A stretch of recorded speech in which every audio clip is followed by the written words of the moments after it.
So I wanted to share a tidbit about spiritual warfare.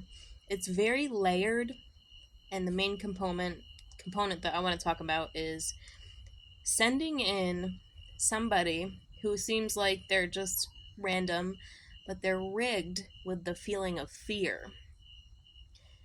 Dark entities have a droning aura that is just full of fear.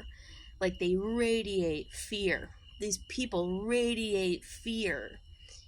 And they will seem like seemingly ordinary people, but it will be layered. Okay, so for example, somebody can bring something into your house like a gift, right? And the gift could be rigged with witchcraft, and when you see it and you're like, you reject it because you're like, there's witchcraft in this gift. It came from somewhere else.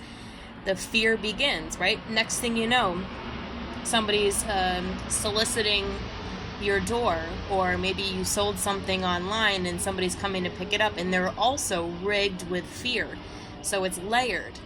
They're layering these seemingly ordinary people, and guess what? They're probably not conscious of it because the enemy, the army of darkness, they're all full of fear and they're all operating under some spirit.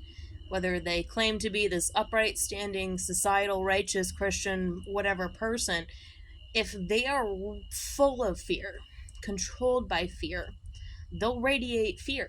No matter if they're wearing a cross or whether they're doing some kind of service or I just want to sell you something. If someone comes around you and they're droning you because they're full of fear. They were sent.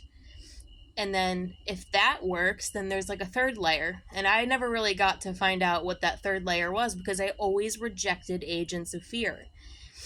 I noticed pretty early on that there are people that are rigged with the radiation of fear. They radiate fear. And you could think that was your own fear, right? You could think they want, and this is the thing about fear.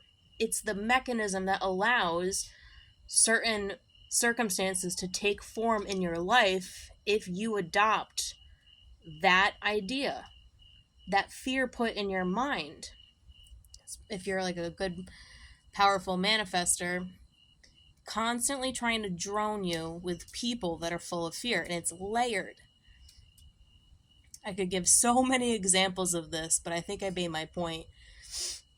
Maybe I'll give a couple. Like way back in the day when I was going after the child trafficking in Austin, Texas, they were like sending these like mental health officials. They're weirdest people ever, wearing masks and face masks, and they came with a clipboard and they're like, we're here to evaluate your mental health if you let us. But they were just full of fear. They just radiated fear. They just like offend your nervous system because they're trying to put you into fear.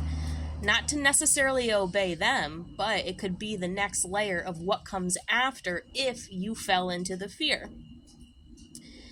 Doing protests on the street back in the day, we don't really do this anymore, but they would send a particular cop that was rigged with fear to address you because they want to drone you with the fear first. You have to reject the feeling of fear that these people that are just being used, they're pawns, just to come around you.